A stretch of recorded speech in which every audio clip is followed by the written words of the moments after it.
Great. Well, good afternoon, everyone. Thank you so much for joining us for this Women's Budget Group and Maternity Action seminar on shared parental leave and reforming shared parental leave. My name's Sonia Sodha. I'm Chief Leader Writer at The Observer and a Guardian and Observer columnist, and I'm going to be chairing today's event. I was really excited when Maternity Action asked me if I would take part in this. Because I'm somebody who believes that actually if we get shared parental leave right, that could be the key to unlocking a lot of goals that many of us want to see for society. It's something that can sound quite incremental and technical, but actually once you start looking into it, it really isn't. And I think getting shared parental leave right, and by that I mean most dads taking off a significant chunk of time to spend with their babies, caring for their babies as the primary carer in the first year of their baby's lives. I think if we get that right, that can have a massive impact on gender equality, because we know that we won't get to gender equality in the workplace without getting to more gender equality at home, and that women working part-time is a really significant, after having children, that's one of the really significant barriers that holds women back in the workplace, and that isn't really going to change. Women's access to opportunities as part-time workers isn't really going to change until we have more men working flexibly and part-time as well. It's obviously a really important issue when it comes to child well-being, and we know that it helps dads get foster a much better and richer relationship with their children if they're spending time with them quite intensively in their first year. And I think it's also really important in terms of getting us towards a society with a better work-life balance. I'm a big fan of the 4-day week, but I think one of the flaws in the arguments for a 4-day week is that proponents haven't always really examined enough what's the route to getting there, particularly given the fact that a lot of the reductions in working time that we've seen have come through negotiations with the union movement over time, and so few people are members of a union now that isn't really going to deliver the same kind of gains this time round. And actually I think we should take a step back and ask the question, if we were a society that really values young children, why is it the social norm for some parents to go back to work full time when they've got very young children? Surely a better social norm might be no parents working full time, or parents, whether they're mums or dads, are working 3 to 4 days a week when they've got very young children. And again, I think shared parental leave, by sort of adjusting that balance in the first year between what mothers and fathers do, might have impacts on the extent to which dads go back to work flexibly. So I think this is such an important area for all of those reasons, particularly coming out of this pandemic. I think there are real concerns that the pandemic has taken us backwards, both on gender equality, and we know from the research that's coming out that, and it's not really very surprising, but that it's women who are really picking up the bulk of homeschooling and the extra domestic work and emotional labour that comes from managing everyone at home. And we also know that there are really significant impacts on child well-being. So we've got 6 speakers for you today. It's quite a lot to get through, so I'm going to ask them all to keep to 5 minutes. We're first of all going to hear from Jules Allen, who is a PhD candidate at the University of Cambridge, and she is also on the management committee of the UK Women's Budget Group, and she's going to be presenting some findings from a briefing that's been put together on shared parental leave, especially for this seminar. We will then have a reaction from Ros Bragg, who is the Director of Maternity Action, then Adrienne Burgess, who is the joint CEO of the Fatherhood Institute. And then we're going to be hearing from 3 politicians. So first we'll be hearing from the Labour MP, Charlotte Nichols, who is also the Shadow Equalities Minister, from Wera Hobhouse, who is the Liberal Democrat Equality spokesperson, and from Maria Muller, who is a Conservative MP and former chair of the Women Equalities Committee. So without further ado, I will hand over to Jules, who is going to present a briefing for us. Thanks so much, Sonia. Thanks, everyone. It's great to be here today. I'm just trying to share my screen because I made a few slides. Let's see if that's going to work.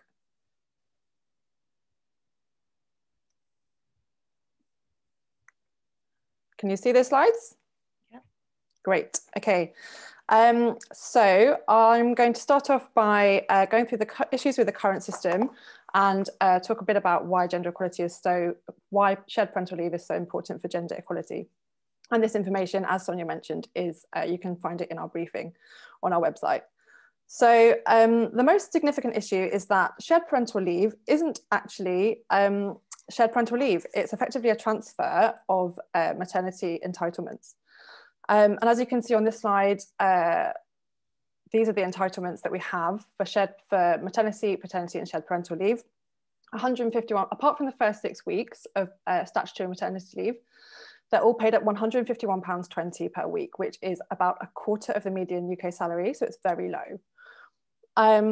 The fact that shared parental leave, which I will call SPL just for brevity, is effectively a transfer of maternity leave to the father or the second parent, causes a number of problems with take up by fathers. Firstly, fathers and partners' eligibility for leave is dependent on the mother, or the birth parent or the primary adopting parent.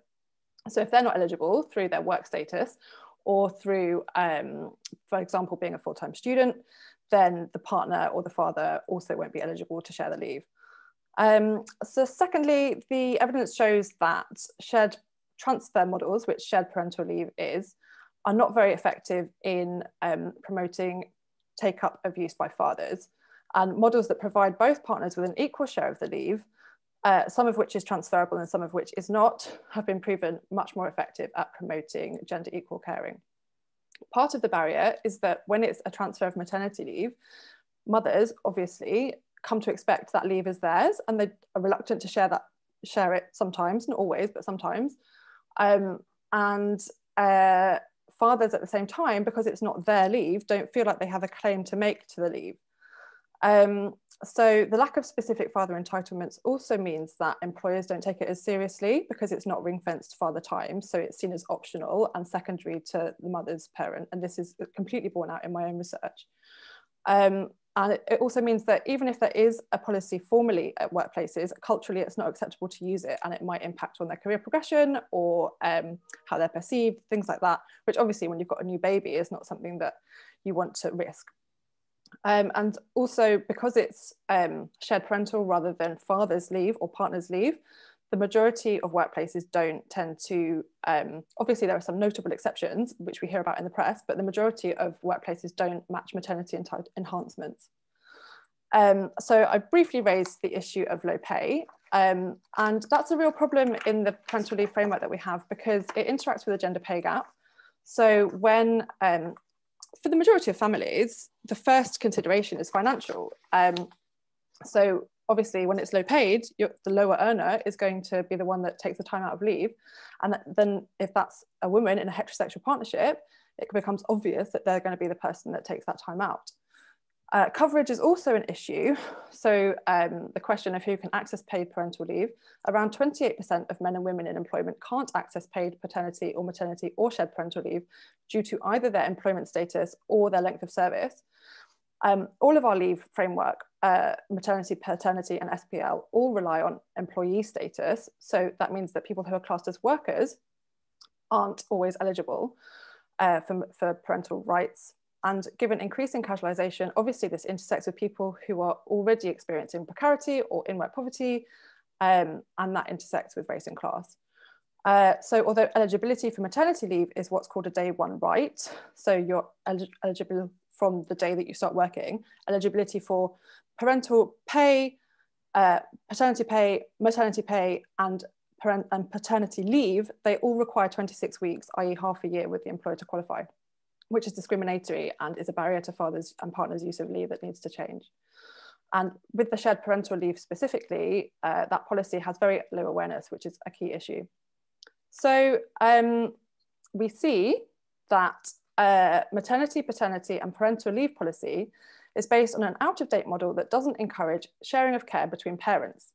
And that's a problem because it's not just about shared parental leave or the first year The birth of a first child is a foundational moment in how people arrange care and the distribution of care in relationships and households throughout life. And last year, Women's Budget Group we published the findings of our commission on the gender equal economy. And so much of what we found came back to caring norms. When women take long periods out of time, out of work to care for infants in their first year of life, and men don't, it's women's work that suffers while men progresses. And we see this in that there is often dads experience what's called, not all dads, but many experience what is called a fatherhood premium, while women experience a motherhood penalty. So basically what happens is once women's work and careers have taken a hit and they are paid less or they already work fewer hours, it makes financial sense for them to be the ones that step in with other care responsibilities in later life, such as sickness or elders, parents as they age, etc. Therefore, changing gender norms in terms of who uses parental leave when children first arrive is vital for shifting gendered caring norms that underpin much of what happens across the rest of the economy. Parental leave reform urgently needs to take place and introduce the ability for couples to genuinely share parenting responsibilities in the first year through dedicated ring-fenced and well-paid periods of leave for fathers and partners as well as for mothers. That's great. Thank you so much, Jules. That was a brilliant canter through all of the issues and a really good case for reform as well. Ros, I am now going to hand over to you. I will just say as well, if you'd like to ask a question, there is a Q&A box. So please do start thinking about questions and putting your questions in the box so we can come to those questions once we've heard from all of our speakers. Ros, over to you. Thanks very much, Sonia. As many of you all know, we at Maternity Action have proposed our own model for a new system of maternity and parental leave, which would replace not just the deeply flawed and chronically failing shared parental leave, but also the existing maternity and paternity leave positions. In the few minutes available to me, I'm not going to present on the details of this proposal. We have a briefing paper which sets this out, and my colleague Richard will be posting that in the chat. What I would like to do is focus on the principles which should underpin the replacement to shared parental leave, and indeed to maternity and parental leave more generally. It's these principles, together with more pragmatic considerations such as the overall cost, which largely dictate the basic shape of any new system. And many of these principles are drawn from the experiences in other countries, as well as the UK experience since shared parental leave came into play in 2015. The first principle is that the system must consist of individual and non-transferable rights, so use it or lose it rights, and that each parent should have these rights rather than sharing the leave, which we know from the current system really doesn't work. Sharing leave works to some degree in Sweden, but just to be really clear, it just doesn't work in the UK. The system we've got at the moment does need to be replaced. We shouldn't repeat the mistakes we made in 2015. Second principle is that the system must significantly enhance the paid leave entitlements of fathers and other second parents. That's the whole point of the reform. But while significantly increasing leave for fathers and second parents, it must also protect the existing rights of mothers, which are to 52 weeks of leave and 39 weeks of pay. We know that on average, new mothers take 39 weeks of maternity leave and 40% take more than 39 weeks. So the core of our model is 6 months of maternity leave reserved for the mother and 6 months of parental leave for each parent as an individual right. Our third principle is that these new rights must be available to all working parents, regardless of their employment status, and that this should be a day one entitlement. And to be very clear, this includes self-employed parents, many of whom don't have access to leave or pay at present. And these rights must be accompanied by a strengthened right to return to the same job at the end of the period of leave, as we know that's a profound deterrent for fathers taking leave as well as mothers' duration of leave. Fourthly, the system should reflect the very different purposes of maternity, paternity and parental leave. And that's because mothers' and fathers' experiences of childbirth are not the same. Unlike fathers, mothers need paid leave to recover from the physical impacts of pregnancy, childbirth and breastfeeding, which can be quite severe. And paternity leave is about supporting the mother at and immediately after the birth. By contrast, parental leave is about parenting, and the ultimate goal of this reform is about more equal parenting over the life of the child, not necessarily just in that first 12 to 18 months. Fifthly, we need to increase the rates of pay. The current rate of statutory pay is ludicrously low at £152 per week. It's equal to just half of the legal minimum wage, and it really has to be increased, preferably to double this figure to bring it in line with the minimum wage. And in the long run, we need to be aiming higher with increases to the real living wage and beyond. Lastly, the model should provide the foundations for progressive further enhancement of leave entitlements and pay rates over the coming years. We need a starting point from which we can build, as we won't expect to get there in one single step. So, for example, over time, our model could go from 6 + 6 + 6 to 6 + 9 + 9. There are a number of possibilities, but what we're proposing is the base starting point from which we can grow.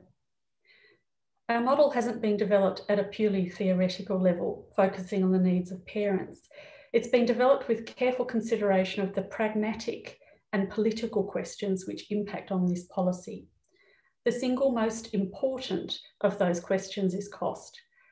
The current system of maternity, paternity, adoption and shared leave costs about £2.6 billion per year. The basic elements of our 6 + 6 + 6 model would add around £6 billion to that sum, even before allowing for an extension of rights to those currently excluded, such as the self-employed. That's quite a considerable sum of money. It's equivalent to a penny on the basic rate of income tax. What we have is an expensive proposition and therefore quite a challenging one in an economic downturn. What is clear is that the current model doesn't work and that we should not further delay adopting a new one. Thank you. Great, thank you so much, Ros. We will now go to Adrienne of the Fatherhood Institute. Over to you, Adrienne. Thank you. Good afternoon. It's lovely to be here. It's even lovelier to sit here and think I have nothing to add, to know that everybody else has already argued the case. I used to sit there and think, oh God, but they haven't thought of this and they haven't thought of that. And now I don't think that. I just see everything covered. Well, you know, and it was also wonderful and just so important to hear, I think it was Jules say that, you know, every time they looked at everything, they came back to the design of parenting leave, you know. So that is fundamental. I think we have to absolutely start with this. Unless this is reformed, nothing else will follow. Employers can do their bit, you know, we can have all sorts of things around the margin and it ain't going to work in terms of gender equality. So I just want to make a couple of points. Firstly, to say, absolutely, we are not talking about reforming shared parental leave, right? Shared parental leave, we should never refer to it as SPL. It's transferred maternity leave, right? And if we refer to it as transferred maternity leave, it makes it very clear. At the beginning, when the coalition finally brought this in, they knew that they weren't bringing anything in that was going to change anything, right? They knew that. I was right in on the discussions. They knew that all they were doing was replicating what Labour had done, which was something called additional paternity leave. They knew they weren't going to get it done, too much opposition. So they wanted to call what was actually APL and became SPL, they wanted to call it parental leave. And they were told by their lawyers, we were at the time, of course, members of the EU, that they couldn't call it parental leave because parental leave means an individual entitlement for each parent. So rather than call it by its true name of transferred maternity leave, they kind of fudged it and managed to get permission from the lawyers to call it shared parental leave. So we have to stop calling it that. We have to call it transferred maternity leave. And then we have to talk about replacing, which is obviously what the Women's Budget Group and Maternity Action have done, replacing it with the design of the parenting leave system. The system of parenting leave, more generally, to include maternity leave, paternity leave, and parental leave with individual entitlements. And to understand, as Ros just brilliantly pointed out, that paternity leave, like maternity leave, is a health and safety leave. It's a leave for the father to support the mother and the infant in terms of their recovery from the birth. Yes, there are other things that come along with it, but that's really what it's for. Later, it's to do with parenting. So do I have anything else to add? I think I made a couple of notes. Yes, I absolutely understand. There is no possibility of taking away from mothers what has been given unto them. Right? There is no possibility culturally of saying, okay, we're going to reduce maternity leave or reduce the leave available to you. I think it's very clever to say we'll call maternity leave the first 6 months maternity leave and then 6 months for fathers to be taken at any point. Important, it should be able to be taken in blocks, not just in a whole 6 months each time. I think the aim would be, without taking away from mums, to get the dads and the mums for the father to take some leave in the first year. Yes, because that's when the patterns of caretaking are set. We know that if mothers take more than 6 months out of the workplace in a block, it's very bad. It takes a really bad hit on most of their careers. So if we incentivize that at least the fathers take part of their entitlement better in the first year, maybe the last 3 months, however it works for that family, we could incentivize that with rates of pay, so that the pay for a portion, to start with, of the so-called paternity leave or the parental leave entitlement for dads, I mean, would be at a high level. And then they might think, oh, well, the last 3 months of mum isn't paid, or the last 6 months isn't paid very well. What if the family will think it won't be penalized if we let dad take the leave? So I'll stop now and let you get on with the debate. Thank you so much. Brilliant. Thanks, Adrienne. And even though you said that everything had already been covered, I think you managed very well to add there. Great. Well, we're now going to move on to contributions from our three politicians, who I'm really looking forward to hearing from. So first of all, we're going to hear from Charlotte Nichols about Labour's position on this, and hopefully that they may be considering more radical reform. Hiya, thank you everyone for coming today, and thank you to the Women's Budget Group and Maternity Action for hosting this really timely discussion. As Sonia said, I'm the Shadow Minister for Women and Equalities, working underneath Marsha de Cordova as our Shadow Secretary of State. I'm new in the post as of November, but prior to coming into Parliament was an Industrial Policy Officer for the trade union GMB. So issues related to parental leave and pay are something I've been working on for quite a long time. Statutory entitlements, are among the lowest in Europe, with enormous variations in employer provision and many people falling through the eligibility gaps. And this is something that I'm actually finding at the moment with a member of my staff who is not eligible for maternity pay through IPSA, despite having worked in Parliament for over a decade, as your length of service is tied to your tenure with each MP rather than with Parliament itself.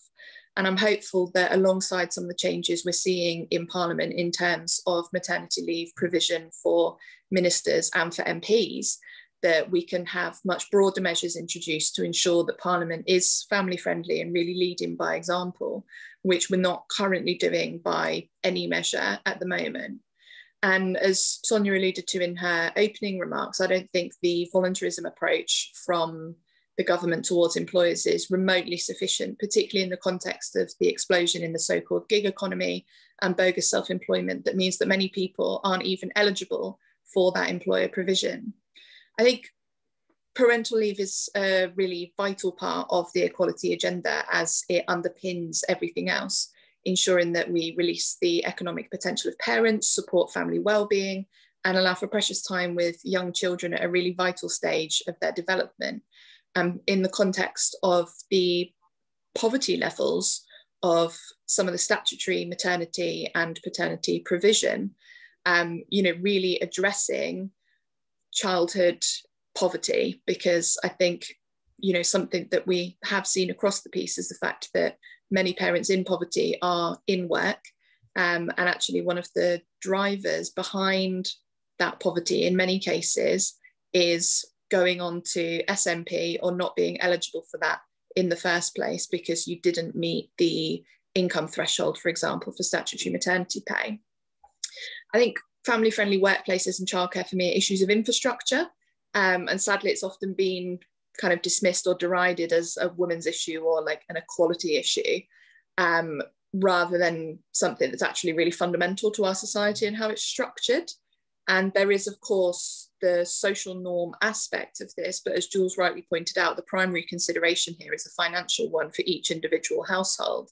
And I think that's how we'll be able to unpick some of those gendered social norms, by incentivizing a proper sharing of early years parenting and establishing the basis for more equal parenting throughout the child's life.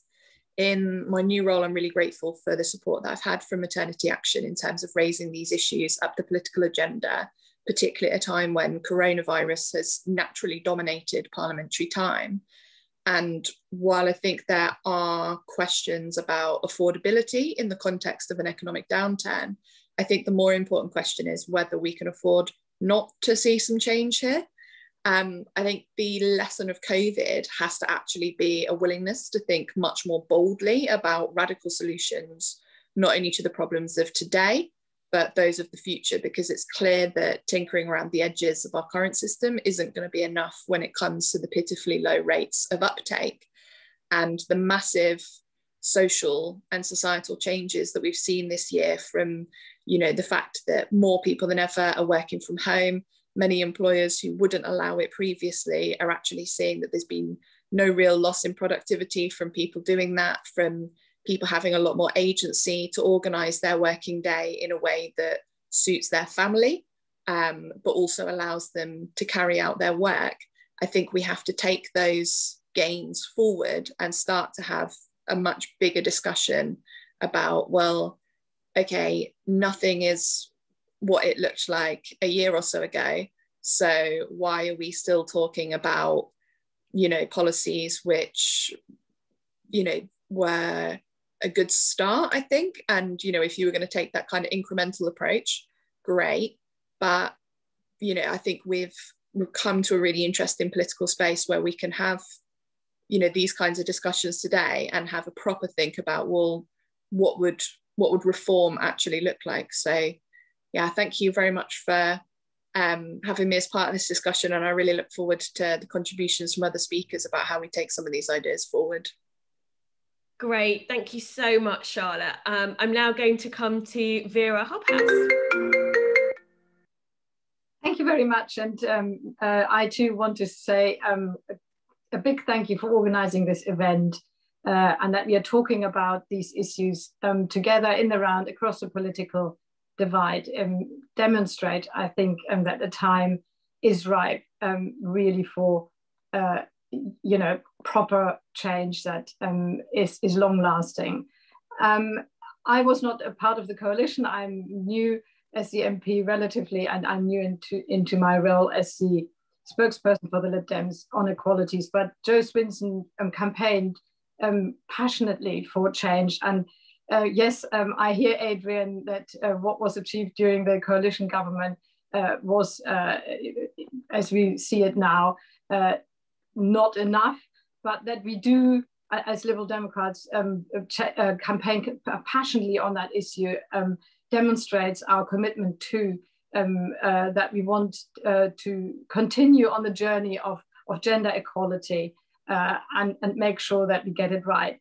But politics is difficult, and you know, you from a lobbying campaigning organization will probably always criticize politicians for not doing enough at the time, but that what was achieved in 2015 was an important step forward, and we build on this. Although I understand correctly that what your criticism is in maternity action as well is that it isn't really proper shared parental leave, it's a transfer, and I agree with you. That we really need to look at a fundamental change in this area to have a proper shared parental leave and call what we have by its name.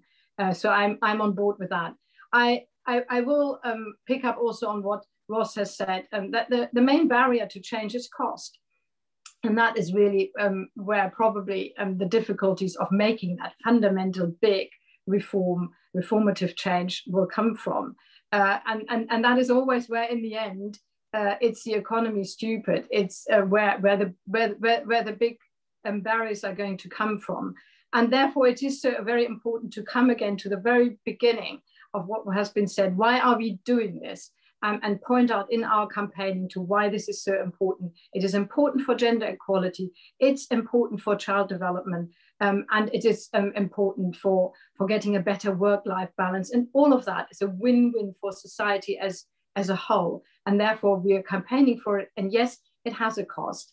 But everything in the end has a cost, and we need to recognize that. So if I can just add a few things that we have said as Liberal Democrats, or what we have campaigned for in the last couple of years. So in April 2019, we tabled a private members bill that would extend shared parental leave, or what we have currently, but at least to extend that to the self-employed. They're not even benefiting from that. So that would make a difference. And then also one of the things that hasn't been mentioned, that we really need to make sure that this is not just for heterosexual couples, but that that we need to make sure that however you become a parent should be recognized, and you should have the same rights as everybody else. So to increase the rights to everybody, not just the old father-mother model, and therefore we need to make sure that that is also included in the extended rights. But I understand totally that really the whole point is to get away from a transfer of rights to proper shared parental leave, and it is what is on the tin, and then we don't get this sort of horse trading of who does what, and always in the end the women who lose out, because they end up with a bigger sharing, with a bigger share of the caring role, which continues throughout a woman's life, and disadvantage her long term. So let's work on that, but let's bear in mind that the cost is probably the biggest barrier to it. So how we campaign on this change that we all agree with, how we actually manage it, and how we can make that create a political consensus that this is not just one thing that we campaign from the opposition, and then you get into government and whoops, it doesn't happen. How this becomes an agenda for change for all of us across society, across party, so that first of all, it happens, and second, it is long lasting. It will probably mean it's slower than campaign organizations would like it to be, but I believe doing it incrementally, but then doing it on a solid base of cross-party support is probably the way we need to go. Great, thank you so much, Wera. Now over to Maria Miller from the Conservative Party.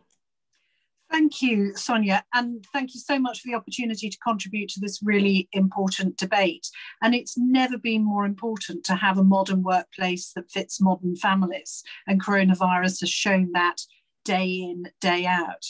But let's just look at it in a broader context. The last decade, we've seen record numbers of women in work in our country, and a significant change in attitudes towards women in work with small children.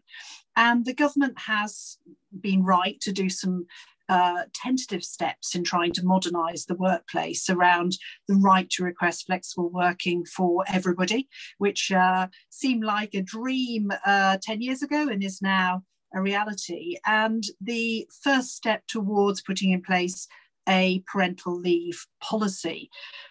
Tentative steps which are important, But I think we have to go back to societal attitudes if we really want to give the reason why this is the important policy area that you have identified, because societal attitudes towards women in work have changed, but that hasn't been reflected in a change in attitudes in the workplace.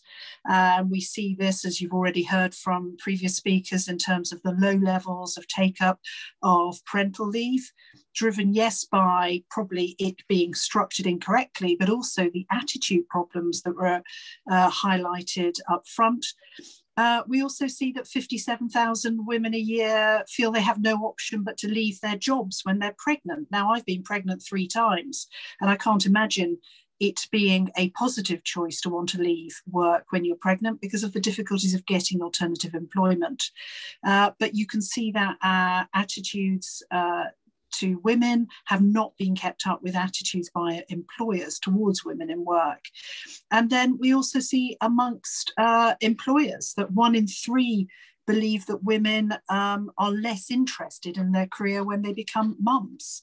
And little wonder that we see so many of them drop out of the workplace when they're pregnant, and feel forced to go back into work at a lower level of pay, causing the continued problems we have with the gender pay gap in the over 40s. But the problems with attitudes in the workplace affect dads too, with almost half wanting to downshift to a less stressful job, so that they can get a better balance in their work and family life. So there is no lack of evidence for the need to take those tentative steps by the government even further. But I would suggest that just modernising parental leave won't be enough. We need to modernise in far more areas if this is going to work properly. The over-focus on childcare as a solution for everything, I think, has eclipsed the need to change other areas of our family support as well. Parental leave absolutely needs complete reform. It was unfortunately a policy which was a very tentative step in this area, and I believe we need to move to a use it or lose it option, which I set out when I chaired the Women Equalities Select Committee in our report of June 2018. But alongside that, we also have to have far better maternity protection, because it's no good having more fathers and second parents taking parental leave if the mothers have lost their jobs when they're pregnant. We need to have better maternity protection from redundancy, which is routine in Germany. And I urge people to look at the bill that I've put forward with support from Maternity Action to see those details. But this all needs to go hand in hand with all jobs being advertised as flexible from day one. Because again, if we don't have flexible working as an inherent part of our business culture in this country, then parental leave by itself will simply not work. So those 3 things need to go hand in hand: better, a proper parental leave policy, proper maternity protection, and flexible working for all jobs that are advertised. This should be a priority for the government, and certainly as a government backbencher, I make sure that they hear the benefit of my wisdom on this on a regular basis. As many people on this call will know, it should be a government policy priority, even when funds are under pressure, because it's fair, because a workplace that works for all families is better for the economy, because it will help the government deliver on their gender pay gap pledges, and it will help resolve productivity issues, which we have as a result of women in our country routinely having to downtrade their jobs when they get caring responsibilities. Parents are the bulk of the workforce in this country. We need to modernise the workplace so that it works for everybody. I had my first baby in 1994. I had my last baby in 2002. I saw huge changes in the workplace over that period, but we still haven't gone far enough, and we need to completely modernise if we are to have women reach their potential at work. Thank you. Great, thank you so much, Maria. And it's very, very heartening to hear that there is, amongst our three speakers at least, a degree of political consensus around the importance of this issue. So I really do hope that it means going into the next general election, if not before we start to see some really interesting proposals from all three parties on this. I think it's a really, really critical issue. I'm now going to move to questions. I'd like to say a big thank you to Beck Claxton, who is really holding the side up, asked 3 out of the 5 questions we've got in so far. They're all very good. But I would definitely encourage all of you to please ask questions if there's anything that's come to mind. I am going to start off with, oh, we've got 6 questions in now, great. I'm going to start off with a question from Beck Claxton. Years ago, I read some very interesting research about same-sex parents who are obviously better at avoiding sexual stereotypes in their parental roles. Is anyone looking at them currently to see if they offer good models for how to share parental responsibilities? Who would like to come in on that one, first of all? Wera, I'll come to you first. Yeah, I think that fits very well into the point that I was making, what we have been calling for as Liberal Democrats. Absolutely, same-sex partnerships should actually be seen as an example of how to do a lot of this better. And yet the legislation doesn't really seem to cover in the same way the few, but the benefits that we have currently. So first of all, we need to create some equality here as well. But secondly, really look at how that's been done in same-sex partnerships and really see that as some of that as shining examples. Thank you. Would anyone else like, brilliant, excellent. We've got our panelists using the hand raising function, which I like to see.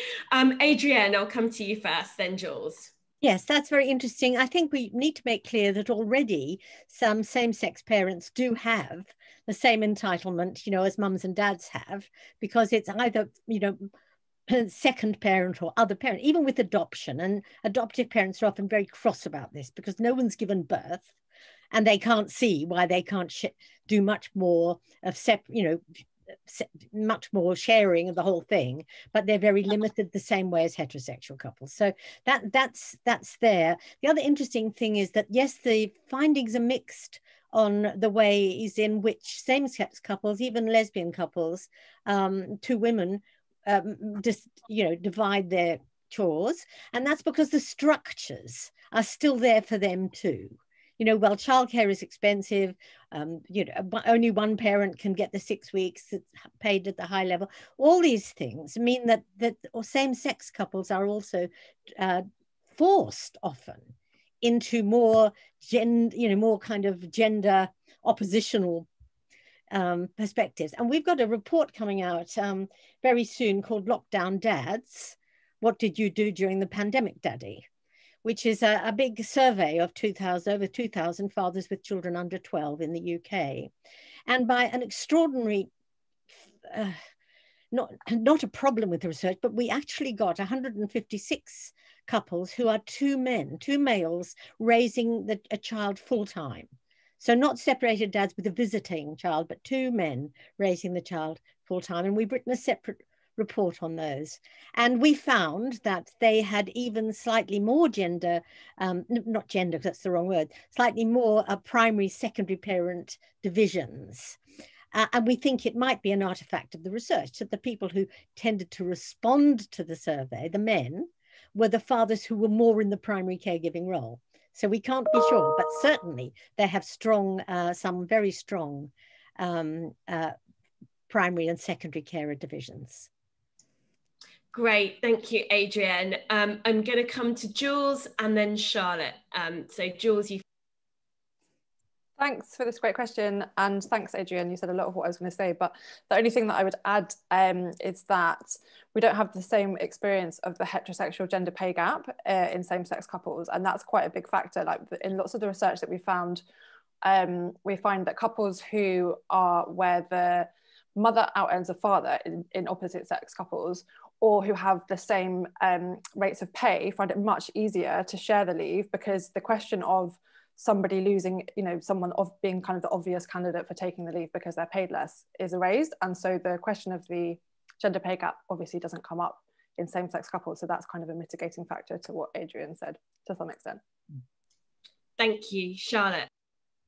Yeah, I mean, I was just sort of going to agree with Jules, basically. I think, like, particularly as someone who's LGBT myself, that, we don't necessarily actually see that LGBT couples are any better at sort of avoiding a sort of primary, secondary parent type function in their relationship necessarily just by virtue of being LGBT, because as, has been said previously, in my early remarks, this is something that is very much an economically driven decision for each household.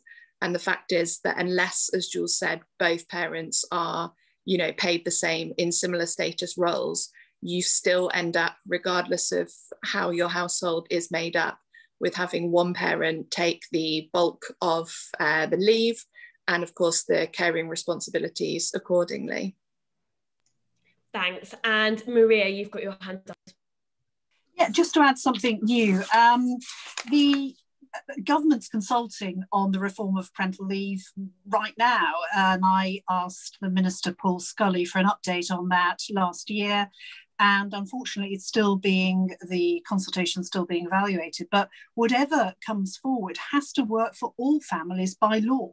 It is not possible for the government to put in place a new parental leave policy which disadvantages same-sex parents, same-sex couples or heterosexual couples. So it has to work for everybody.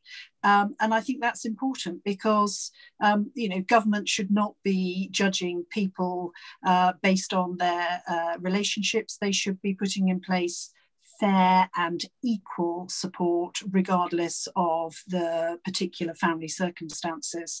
So I would just urge everybody to look out for the government's Good Work Plan proposals to support families, the publication of those findings, and perhaps urge them to publish them as soon as possible. Thank you, Maria.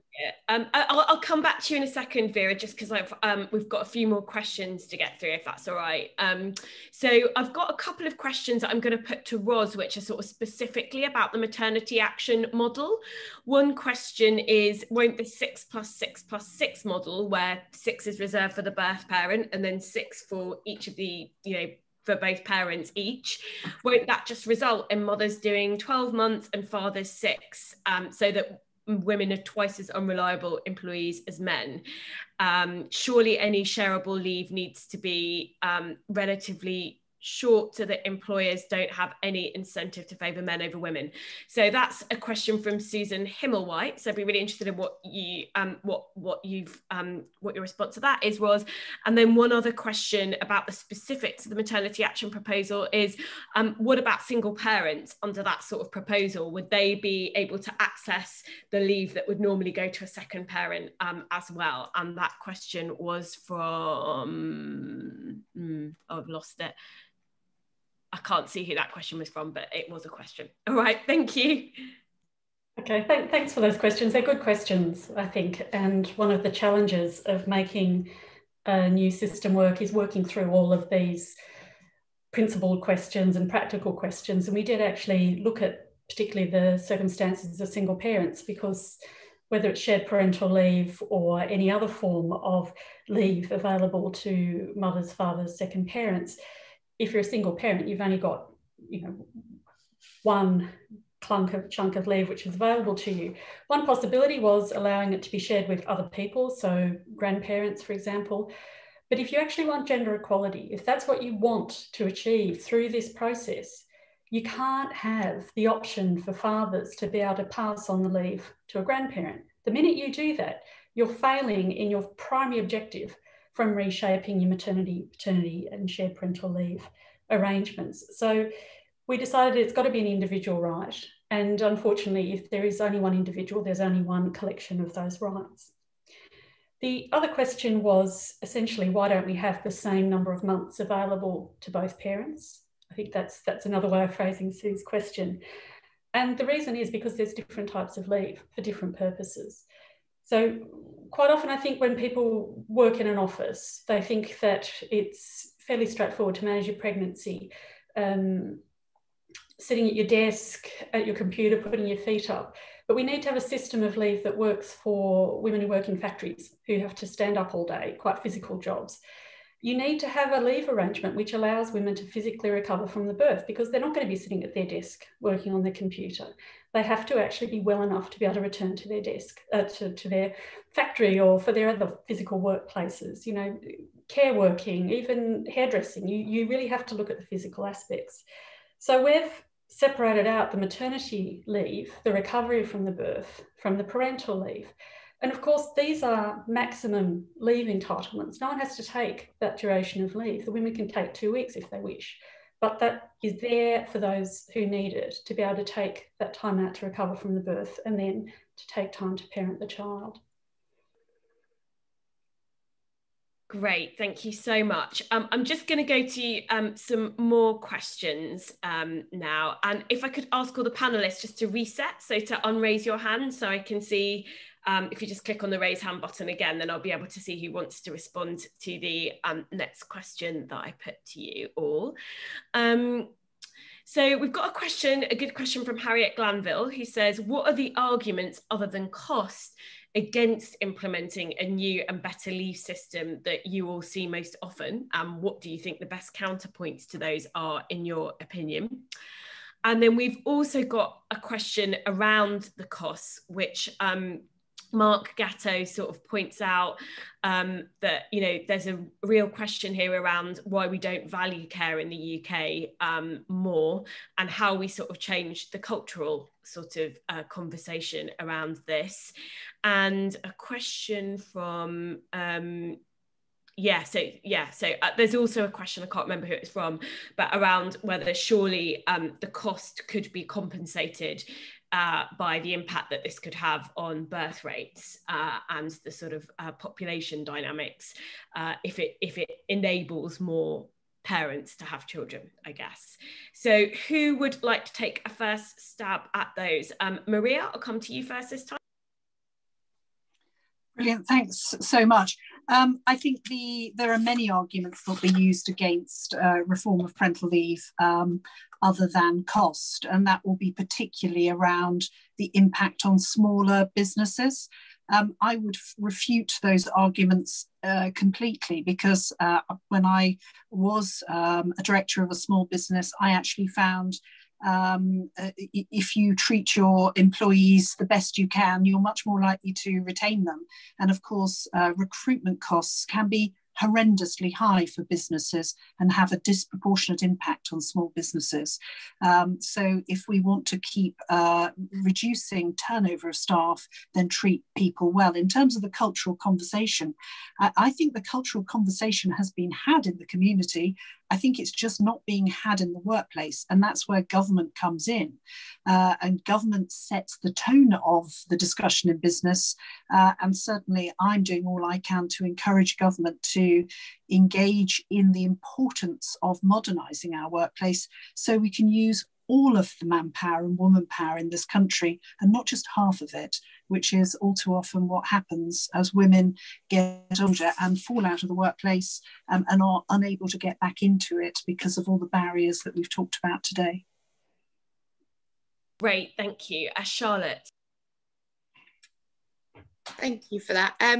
Yeah, I mean, the biggest argument that I've seen against it tends to be from this idea of a kind of burden on the employers, and that, you know, it's not the role of the government to, you know, be putting such onerous demands on employers. Now, you know, clearly that's not an assessment that I agree with. As I've said, from the kind of voluntarism approach that's been taken previously, where you would assume that those employers that had the biggest turnovers had, you know, the most generous parental leave and pay policies, that's clearly not borne out by the reality of the situation. And actually, I've often found in my experience as a union officer that small and medium-sized businesses have much more generous and much more flexible working dynamics and sort of pay provisions when people go on maternity leave, because as Maria said, they have a much closer relationship with each individual employee by virtue of their size,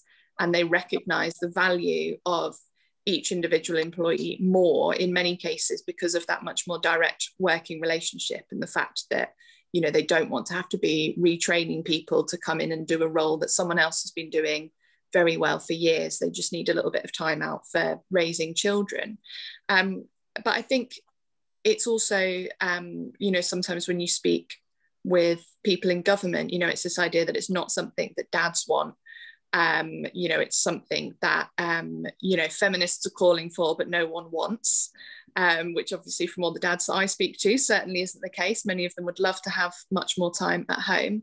But I think it's also about the issue of that kind of sharing of parental duties within the household. I was really struck actually recently by some research from the TUC that said that over the course of the pandemic, 94% of mothers had reported taking on more childcare responsibilities as a result of the pandemic, while only 43% of dads had.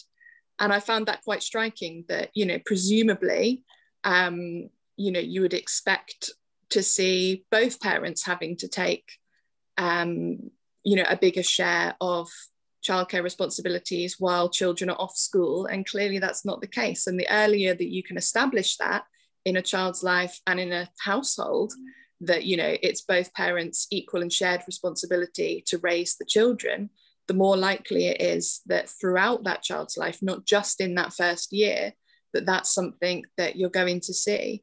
So I think the more that we can do to encourage employers to take a more flexible approach, the better it'll be for everyone, not just in that early years part, but also, you know, looking at the sort of lifetime of the child as well. Great, thanks, Charlotte. Wera, I'm going to come to you and then Jules on this. Yes, I would sort of ever so slightly maybe dispute what Maria said at the beginning, that society's already there, but it's sort of the workplaces where the societal change in attitude hasn't quite happened. I mean, employers are also people, and they are also family fathers and all the rest of it. So I do believe actually the main reason why we're not quite there yet is because we are not quite there yet as society to see the clear benefits of complete gender equality, be that in the workplace, be that in the home, be that in other areas and walks of life. And I think that's where, if you really dig deep, why we are still having these barriers is because we haven't had all the discussions that we need to have all round of why we need better gender equality. And I think the role is here on all sides. It's the government who can lead, it's businesses, and there are some progressive businesses who can lead.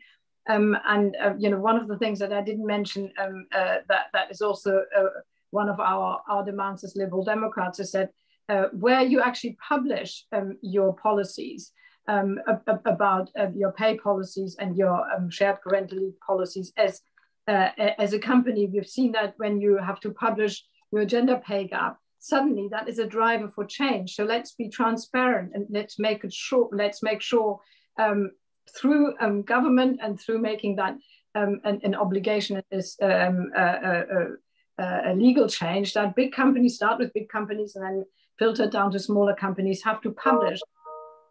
That is then a driver of change. But more importantly, I mean, and that's a small step, I understand that, but if you want to really make the big leap, we still have to have a lot more discussions in society itself of why we need gender equality and a recognition that we don't have it.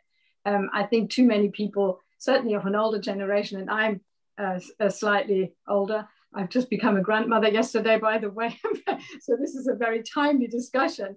And Maria is absolutely right. When I had my first child in 1990, compared to what is in place now, we have made changes. But if we want to make a bigger leap again, I think there's still got just a lot of barriers within society itself that are there, and everybody, including the great organizations who are here today, they make a big difference, but we need to have more of it. Thank you, Wera, and congratulations on becoming a grandmother for the first time. Very, very exciting. Before I come to Jules and Adrienne, I'm just going to add in another question that's related to this. So this question's from Claire Stowell, and she says, in my research with highly educated professional parents who have fewer financial constraints to sharing, I found considerable cultural constraints to making use of shared parental leave and dual part-time working, particularly around the pressures of good mothering norms. This was mentioned to some extent in the discussions, but I wondered what recommendations a panel had regarding changing parenting culture. So I just wanted to put that in there for Jules and Adrienne to respond to. So Jules, over to you first. Thanks very much. Okay, I'm going to make 3 points. Hi Claire, yes, I've also found that in my own research. Oh, the question disappears when it's marked as answered. And sorry, so, that's me. I did that's that. fine. I was still kind of like reading it and relating to it. It's fine. Yeah, so for me, the norms and whether society is kind of there yet and the policy framework, they're all interrelate. Without, you know, we see in Sweden, when they introduced 1 month of non-transferable leave for fathers, fathers' use rocketed overnight. It went up by something like, they took 20, overall, this is statistical analysis, the use of leave by fathers went up by 26 days, and like the commensurate amount went down by mothers. And kind of, that was in 1999, I think. And over time, as we see, you know, Sweden's not a panacea for gender equality. They still have problems, and it's really important to not overstate the magic of shared parental leave, and kind of there are still some issues. But what it has made is that it's made it really normal for dads to use leave, and for then there to be a culture around dads using leave that kind of then has a snowball effect, if you like, where there are things like dads groups. Like in a couple of my interviews, I found that dads kind of would have thought about taking a bit longer, but there was like no one to hang out with and nothing for them to do, and they didn't want to go to a group where they were just, and this is borne out in other research as well, they didn't want to go and kind of hang out and be the odd one out with a bunch of mums who were still talking about like various bodily functions and stuff. Not that there's anything wrong with that, but you know, for them that wasn't really, you know, they didn't want to hang out with loads of women. I'm trying not to make them sound really sexist because that wasn't what they said. So I think like you have to kind of make the policy, you have to make that there first, and then dads, when it's, you know, the example of Aviva shows so clearly that dads do want to use leave. They introduced, for people that don't know, 6 months for all parents of leave on full pay. 2/3 of fathers, since they've introduced that, have used 6 months of leave, which is like a really striking change in terms of the amount of leave that they were using. And 95% used more than the 2 weeks of statutory leave. And so you can, what's I think important about the Aviva culture is that senior leaders took it. There was a real enabling culture around it. It was made really clear that it wasn't going to, and people were a bit to start with. I actually had someone else on the women's budget, Ruth Pearson, her son was able to use that leave, and he said that the culture changed dramatically, and it just meant that it was possible for dads to use it. And so I think these two things, like they work together. And then going back to the question about birth rate, again, when I was in Sweden, I've managed to speak to the director of the kind of, I think it was the director of the Swedish Social Security Agency, and they get basically invited, because they have quite a high fertility rate of 2.1, which is quite high relative to other countries. They get invited to go and talk about why they have high female labour force participation rate and high fertility at the same time. And it's basically because they've got this really enabling framework and university subsidised childcare leave. Those two things make it possible for people to have children. People, you know, not everyone wants to have kids, of course, but like people would like to have children. And the financial and structural constraints, as we see, there was an article a few months ago by the BBC basically accusing women of being too career-minded, and that's why fertility rate was declining. And it's rubbish. It's structural. It's that people don't have the, you know, they're not going to lose their jobs because, surprise, surprise, they need to have jobs to stay alive. So, or to, you know, have a house over there, live in a house. Anyway, I'll stop there. Thanks. Great. Thanks so much, Jules. Adrienne. Right, okay, 3 quick points. Firstly, to say, Wera is quite right. Of course, societal attitudes haven't changed comprehensively everywhere, but there is a huge age effect here, right? It is older people who are very much more hanging on to the idea. of, you know, mothers, it being a proper job for mothers. Secondly, I would say that every policy change can make a huge difference. So for example, in Germany, when they introduced a non-transferable leave for dads, the father's quota, what happened with grandparents' attitudes changed quite dramatically, you know, over the first couple of years, to their grandparents' attitudes to the fathers as carers.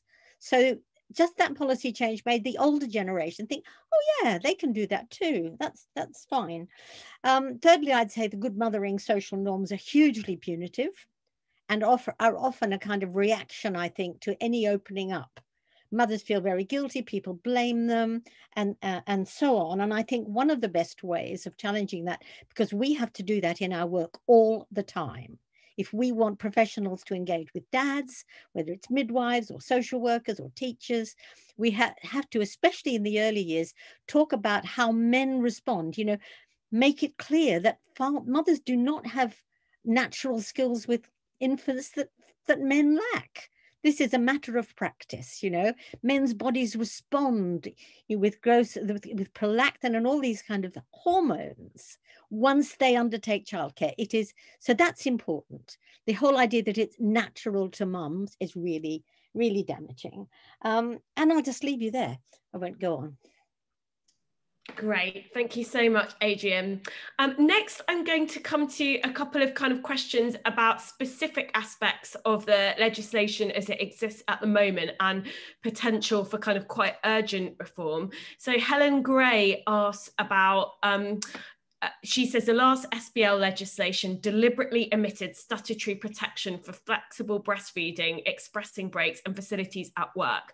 So protection for breastfeeding mothers isn't statutory. So I wanted to see what people on the panel thought about that and the chances of getting that into reform of SPL.